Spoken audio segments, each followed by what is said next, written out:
Baiklah, untuk tujuan pembelajaran kita pada hari ini dengan menggunakan aplikasi Canva yaitu yang pertama, kita dapat mengenal aplikasi Canva, di mana kita dapat mengenal semua yang ada dalam aplikasi Canva tersebut. Yang kedua, kita dapat mengetahui tools yang terdapat pada aplikasi Canva,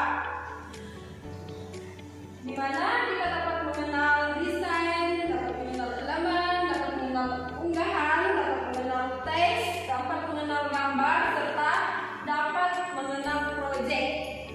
Dan yang ketiga yaitu kita dapat membuat atau kita dapat mempraktikkan secara langsung cara penggunaan aplikasi Canva tersebut.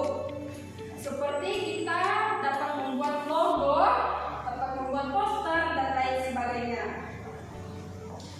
Oke, di sini ada yang sudah tahu mengenai apa itu aplikasi Canva? Ya, Adek, silahkan Adek. Apa itu aplikasi Canva? Ya, benar sekali. Aplikasi Canva yaitu adalah aplikasi desain di mana seseorang dapat membuat desain secara baik dan benar. Dalam aplikasi Canva juga kita dapat mempermudah dalam mendesain sesuatu yang kita buat. Contohnya seperti yang Ibu bilang tadi, kita membuat logo. Dalam aplikasi Canva akan lebih mempermudah kita dalam pembuatan suatu logo. Oke, selanjutnya yaitu ada yang tahu manfaat Canva di bidang pendidikan? Oke, manfaat Canva di bidang pendidikan yaitu mengenali sisi kreativitas pendidik dan peserta didik dalam proses belajar mengajar, di mana manfaat Canva tersebut dapat mengenalkan kita karena kreativitas kita dalam pendidikan suatu desain tersebut. Nah, di aplikasi Canva ini juga kita dapat membuat materi belajar mengajar, bahan ajar yang menarik sehingga mendorong hasil belajar yang lebih baik. Di mana dengan adanya Canva dalam pendidikan ini, siswa dapat lebih kreatif dalam melakukan desain sehingga tampilan pembelajaran ataupun pembuatan desain tersebut lebih menarik. Yang selanjutnya itu ada tampilan awal Canva, dan di sini Ibu akan menjelaskan mengenai tampilan awal Canva. Baiklah, boleh dilihat di sini anak-anak mengenai tampilan awal Canva.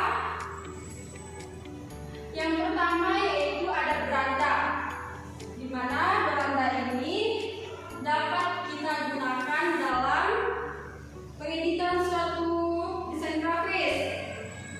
Jika kita membuka aplikasi Canva tersebut, fitur pertama yang kita temukan yaitu adalah beranda. Yang kedua yaitu ada project.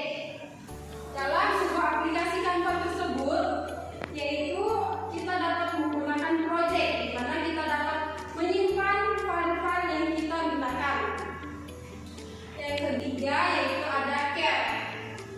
Care atau tanda plus ini bertujuan untuk kita membuat suatu desain baru. Contohnya kita membuat poster, kita bisa menekan tanda plus di aplikasi Canva tersebut. Dan yang selanjutnya itu ada template. Template ini adalah tampilan-tampilan awal dalam pembuatan suatu desain grafis juga. Nah, template ini yang akan kita bahas dalam materi kita pada hari ini. Atau template ini juga bisa dibilang dengan sebutan tools. Oke, baiklah, di sini ada yang sudah tahu apa saja tools-tools yang ada dalam aplikasi Canva? Ya, ini apa ini? Ya, benar sekali, tools yang ada dalam aplikasi Canva yaitu yang pertama ada desain. Ada yang tahu desain itu apa, anak-anak? Ya, silakan Adek. Ya, desain itu ada dalam aplikasi Canva sehingga kita dapat mendesain suatu gambar atau suatu proyek yang kita gunakan akan lebih mudah dalam kita menggunakan suatu desain tersebut. Contohnya kita akan membuat suatu logo ataupun poster. Di tampilan desain ini atau tampilan awal pencarian kita dapat mencari template, misalnya kita mencari logo. Di situ akan tampil berbagai macam tampilan logo seperti ini ya anak.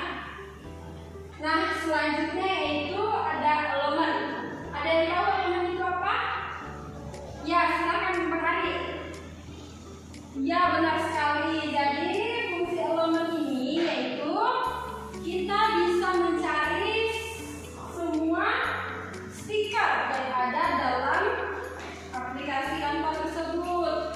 Misalnya kita mau memakai stiker bunga.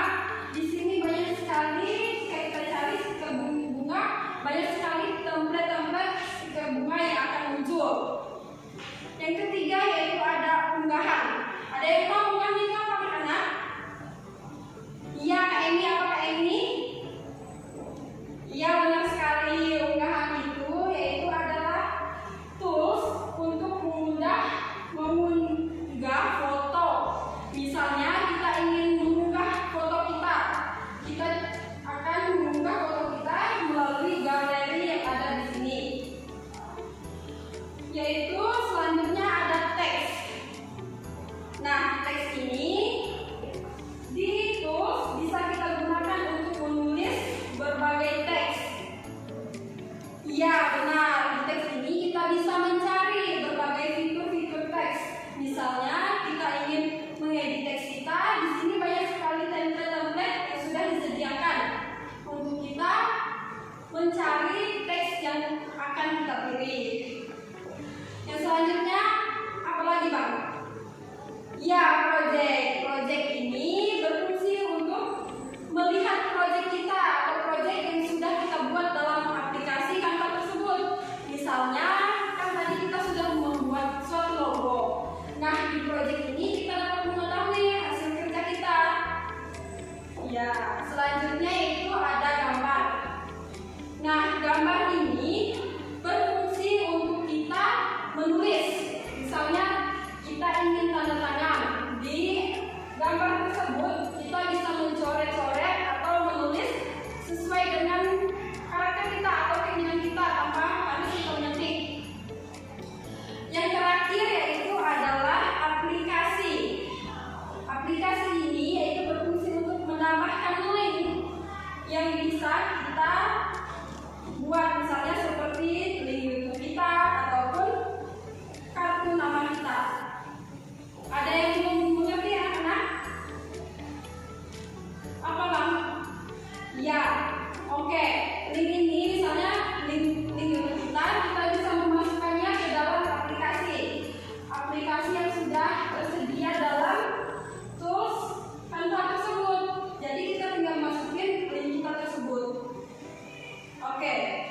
Baiklah anak-anak, apakah kalian sudah mengerti semua? Oke. Setelah pembelajaran ini, kita akan membuat beberapa kelompok untuk membahas secara mendalam tentang aplikasi desain tersebut. Nah, Ibu akan memberikan 5 kelompok. Masing-masing kelompok terdiri dari 2 orang. Bebas kalian pilih ya. Untuk kelompok pertama, yaitu desain apa saja yang bisa kalian buat oleh aplikasi Canva.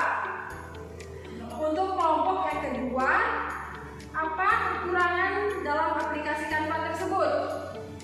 Nah, untuk kelompok yang ketiga yaitu apa keunggulan aplikasi Canva? Untuk kelompok yang keempat, apa manfaat untuk pembelajaran? Dan kelompok yang kelima yaitu tujuan mengenal aplikasi desain Canva dan serta pendapat kalian. Jadi kalian berpendapat untuk tujuan dalam mengenal aplikasi Canva tersebut.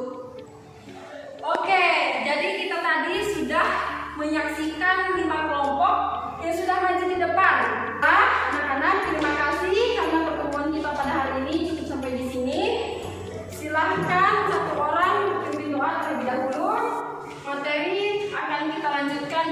tahu.